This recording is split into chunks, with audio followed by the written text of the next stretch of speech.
Olá, meu nome é Nilmara. E eu sou Noemi Barreto. Nós somos estudantes do curso de bacharelado em Biologia da Universidade Federal do Recôncavo da Bahia e foi solicitado na disciplina de Fisiologia Humana e Comparada, que é ministrada pela professora Alessandra, uma atividade. E para essa atividade, nós escolhemos como tema as ações das drogas no sistema nervoso.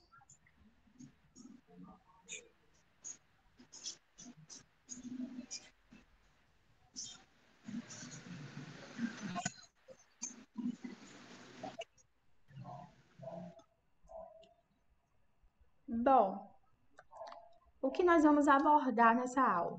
Nós vamos fazer uma breve apresentação sobre a fisiologia do sistema nervoso, nós vamos falar de dependência química e doença, e vamos falar também os tipos de droga e seus efeitos no sistema nervoso. Falaremos também de neuroadaptações. Então, uma consideração importante a se fazer em relação ao sistema nervoso é que ele é um dos mais importantes para o organismo. Não ele sozinho, porque ele age juntamente com o sistema endócrino. Então, esses dois sistemas, eles vão agir de maneira integrada. Isso tudo para garantir a homeostasia do organismo, tornando operacional para se relacionar com o meio ambiente. Então, quando se fala em homeostase, estamos nos referindo à capacidade do organismo se manter constante para que suas funções e também suas reações químicas essenciais sejam influenciadas e permaneçam dentro dos processos de regulação, que vai manter todo o organismo em constante equilíbrio. Então, a homeostase ela é estabelecida tanto por processos fisiológicos quanto por processos bioquímicos. E o desequilíbrio a essa homeostase causa o que chamamos de doença.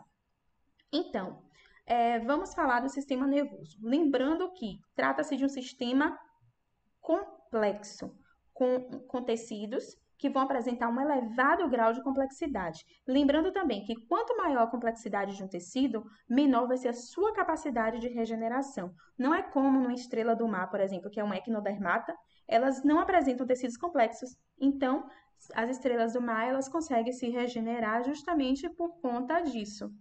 De forma breve, eu vou falar um pouco para vocês sobre a anatomia e a fisiologia do sistema nervoso.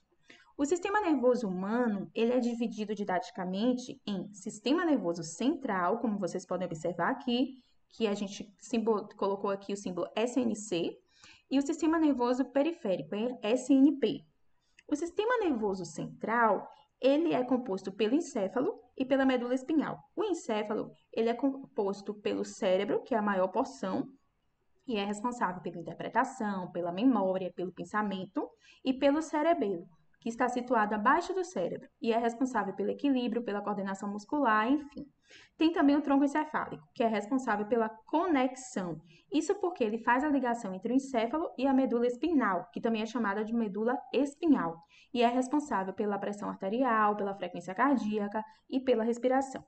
A medula espinal é responsável por conduzir o que chamamos de impulso nervoso. Ela recebe estímulo e manda esse estímulo para o cérebro. Lá, o cérebro manda a informação que vai percorrer pela medula espinal e sai pelos nervos e gânglios. Aqui eu quero abrir um parênteses para poder falar de uma coisa muito importante, que é o ato reflexo ou arco reflexo. O que é isso?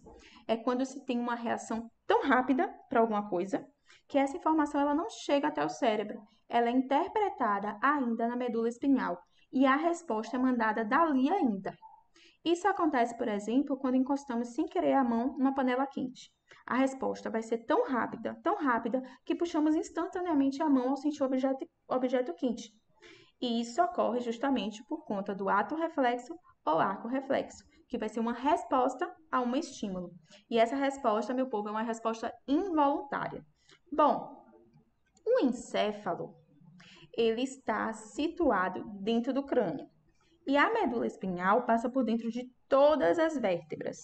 Então, convém falar que, por se tratar de um sistema que, conforme eu já disse antes, apresenta baixa capacidade de regeneração, é um sistema que precisa de proteção. Então, quem vai fazer essa proteção? O crânio e as vértebras. Posto que o sistema nervoso central está dentro do crânio e a medula espinhal ou espinhal passa por dentro de todas as vértebras. Então, aqui eu acrescento ainda que todo o sistema, tanto o cérebro, o cerebelo, o tronco e a medula espinhal, eles são protegidos por meninges. E essas meninges são membranas. Elas são, por exemplo, tem a dura mater. A dura mater tem esse nome justamente porque é uma membrana muito resistente. Tem a aracnoide, porque o formato se assemelha a uma teia de aranha. Tem a pia mater, que é bastante vascularizada. Então, essas são as meninges.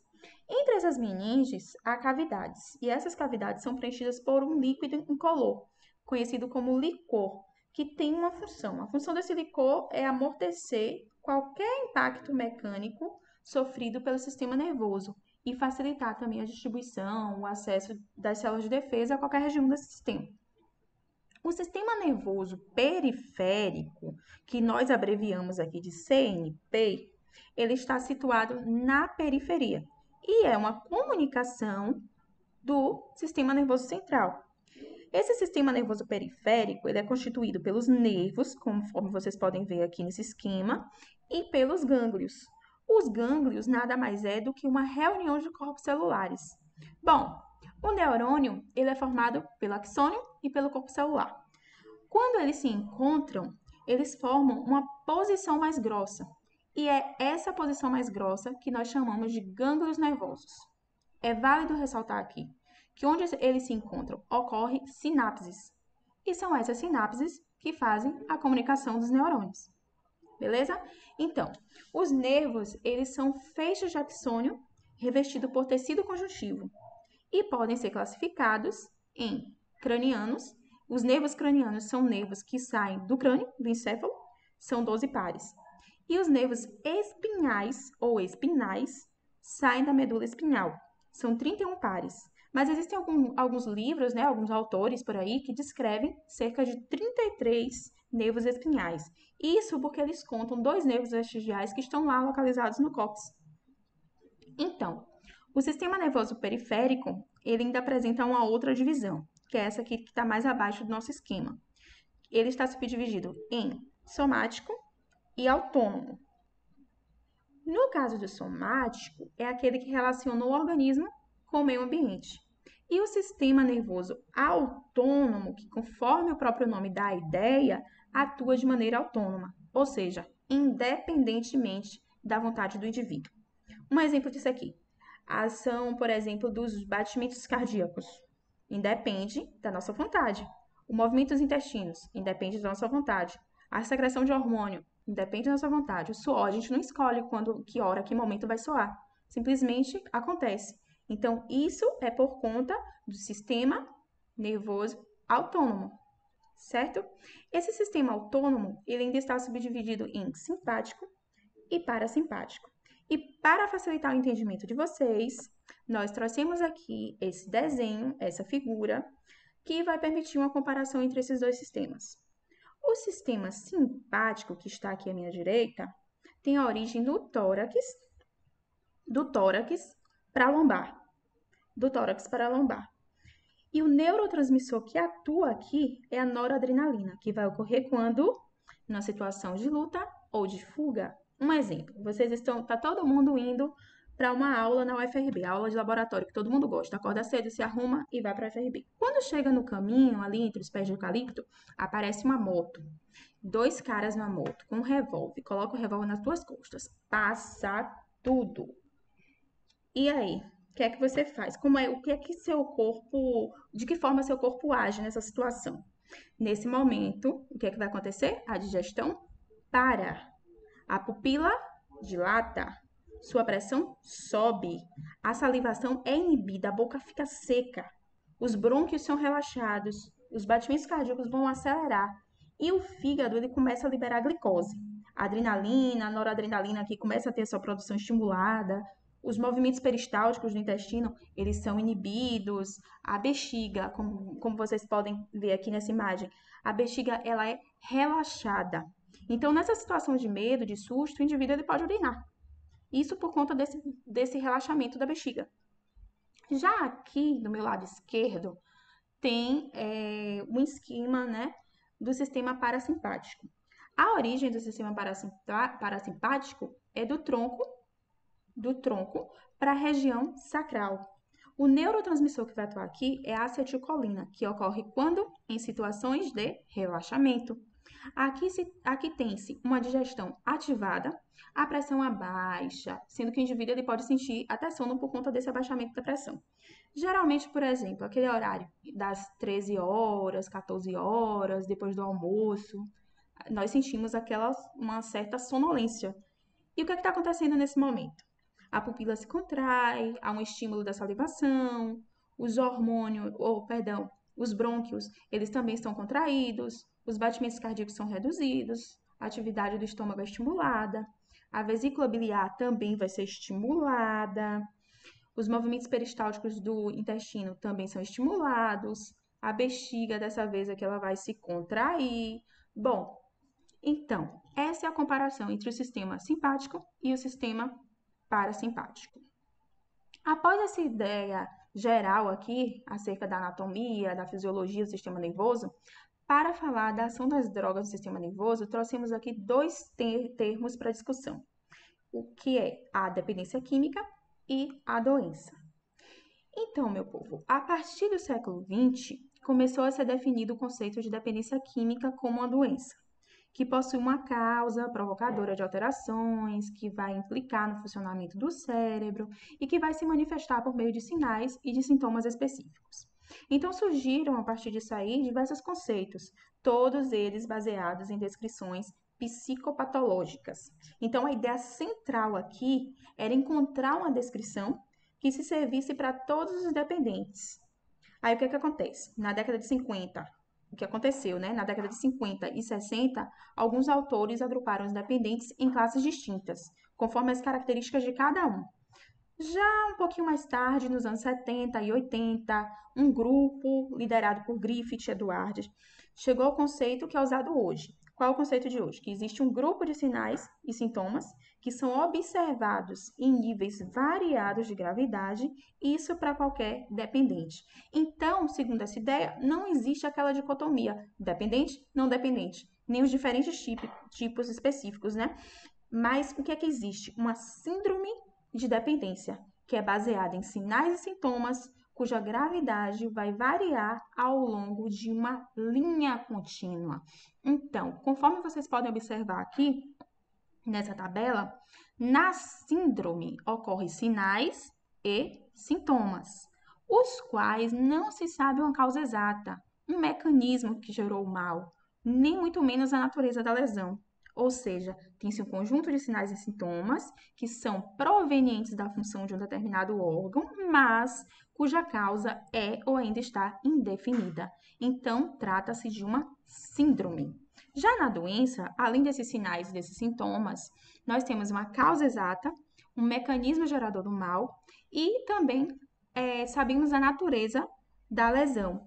Então, na síndrome de dependência, os sinais e sintomas, eles derivam de alterações anatômicas, que são localizadas no cérebro e são causadas pela presença constante da droga no organismo. Então, a presença da lesão vai causar alterações no funcionamento do organismo. Esse organismo, ele vai procurar se adaptar para poder se sobreviver e sobreviver de forma que prejudique o mínimo possível o funcionamento dos outros órgãos. Portanto, a presença da lesão e as adaptações que o corpo vai ter para poder sobreviver, digamos assim, né, a lesão, a presença da lesão, vai repercutir clinicamente na forma de sinais. E esses sinais são sintomas específicos que nós chamamos de sintomatologia. Bom, um pouco mais sobre essa sintomatologia, bem como os efeitos das drogas no sistema nervoso, vocês vão ver a seguir nessa aula com a colega Noemi. Bom, gente, eu vou falar agora para vocês sobre os tipos de drogas e seus efeitos no sistema nervoso central. Bom, como as drogas elas afetam o cérebro humano de muitas formas, elas possuem várias classificações, né? E de acordo com seus tipos e efeitos, as drogas elas podem ser classificadas então como drogas depressoras, estimulantes e perturbadoras. As depressoras, a gente tem o álcool, né? Os opiáceos, tranquilizantes, como exemplos aqui, e vão ser aquelas que diminuem o nível da atividade do cérebro e deixam o organismo mais lento, né? Os seus efeitos imediatos, eles são a redução da tensão emocional, da atenção, da concentração, muitas vezes reduzem também a memória e também um pouco da capacidade intelectual. Muitas vezes também pode induzir a sonolência, a embriaguez, né? E quando consumidas em altas doses, pode levar até mesmo ao coma. A gente também tem as drogas estimulantes, né? Que têm um efeito totalmente contrário das drogas depressoras. E como drogas estimulantes, a gente tem anfetaminas, a cocaína, a nicotina, a cafeína, né? E essas drogas estimulantes, elas são substâncias que são capazes de acelerar o funcionamento do cérebro. E com essa capacidade, né, de aumentar essa excitabilidade do cérebro, né, deixando em estado de alerta, elas têm a capacidade de diminuir o sono, o apetite, elas podem também aumentar a capacidade física para a realização de trabalho, do esporte, né? E os estimulantes mais conhecidos que a gente tem são a cocaína e também anfetaminas e derivados da anfetamina, né? Que são os conhecidos remédios para emagrecer. Também temos as drogas perturbadoras, que são também chamadas de alucinógenas, que são aquelas que têm a capacidade de modificar a qualidade da atividade do cérebro, que passa a funcionar de forma anormal. Elas são capazes de alterar a percepção e o pensamento e também de produzir alucinações e delírios. Entre as principais, a gente tem a maconha, o êxtase e o LSD. Nessa imagem que vocês estão vendo aqui, aí está mostrando sobre a ação do álcool no sistema nervoso central, né? Onde na letra A gente tem o córtex pré-frontal, que é a região do cérebro relacionada à recompensa.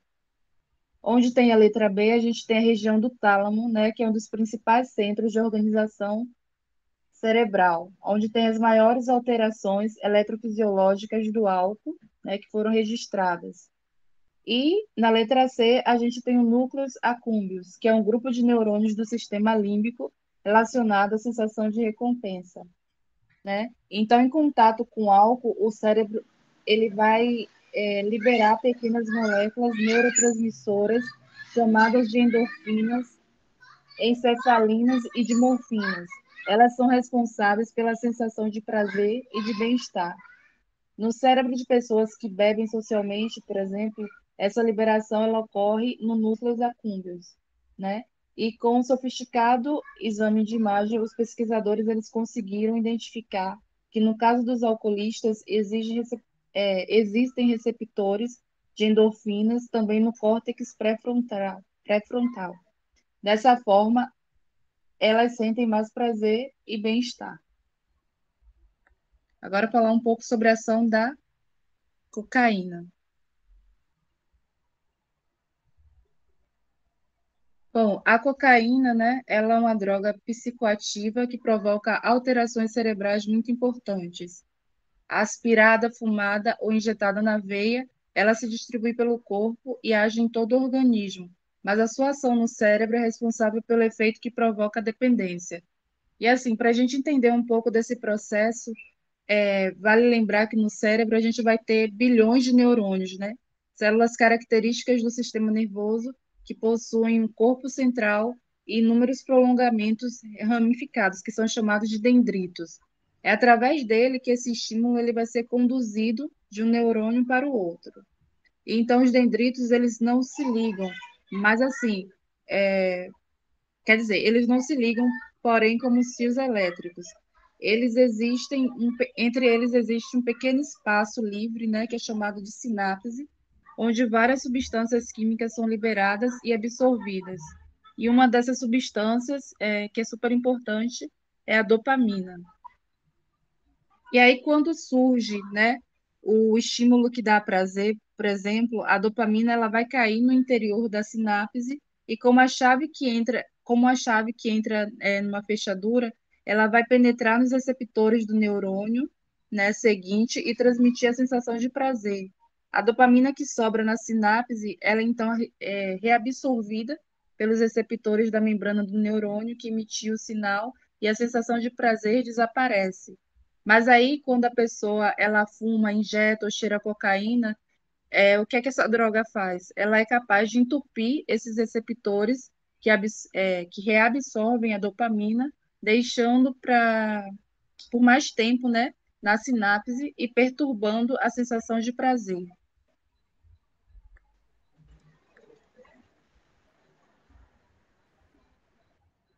Nessa imagem aqui, a gente vai falar um pouquinho sobre a ação da maconha, né? Como vocês podem ver, tem uma numeração aí, número 1, 2, 3, né, 4 e o número 5.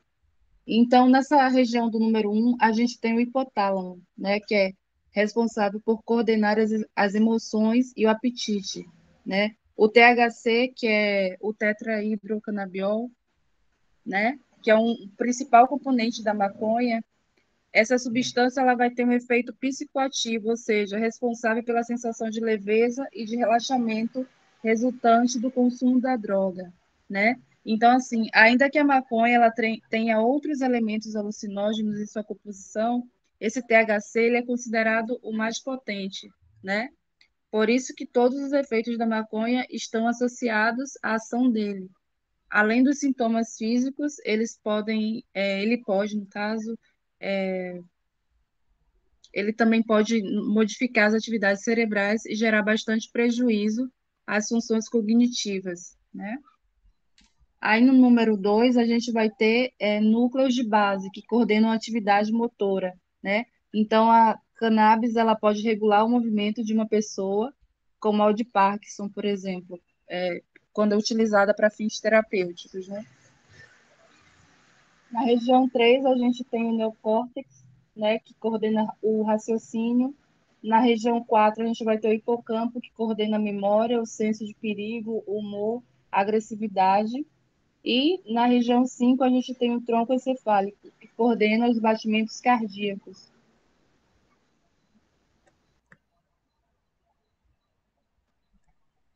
Então, assim, agora eu vou falar um pouco para vocês sobre a neuroadaptação, né? Que é quando, por exemplo, o corpo, né? O corpo humano, ele tem que estar sempre em constante manutenção da sua homeostasia, né? Buscando, então, ter essa funcionalidade normal dos sistemas. Mas aí, quando uma pessoa, ela começa a fazer uso de droga, essa substância, então, ela vai passar a incorporar no seu organismo, né? Exigindo, assim, uma nova homeostasia. E com isso, o seu corpo ele vai se adaptar, né, a esse funcionamento, encarando a droga então como um atuante permanente. E dentro disso a gente então vai ter adaptações, adaptações de prejuízo, né, que no caso seria a tolerância, que é quando o organismo ele vai desenvolver maneiras de sobrepor a ação tóxica da substância, né, que está sendo inserida ali no organismo e vai funcionar normalmente, né? Mas isso vai exigir do usuário que ele ingira cada vez mais uma quantidade maior da droga para obter os mesmos efeitos, né? E a síndrome da abstinência, né? Que é a adaptação de oposição, que tem a ver com a abstinência, que é caracterizada por um conjunto de manifestações clínicas indicativas de que o indivíduo ele passou um tempo maior do que o esperado sem usar alguma substância. Então, a pessoa ali está fazendo uso da droga. Quando ela interrompe aquele uso, então ela começa a ter a síndrome da abstinência, né? Que seu corpo quer dizer, cada droga, no caso, promove uma alteração cerebral, né, levando ao aumento ou à diminuição de algum neurotransmissor. Então, assim, o organismo ele vai aprender a conviver com a substância, se adequando e criando um novo estado de homeostasia. Aí, quando o usuário ele deixa de usar a droga, esse organismo entra em um profundo desequilíbrio, né? O que leva algum tempo para se adaptar a ficar sem a droga. Por isso que tem as crises de abstinência.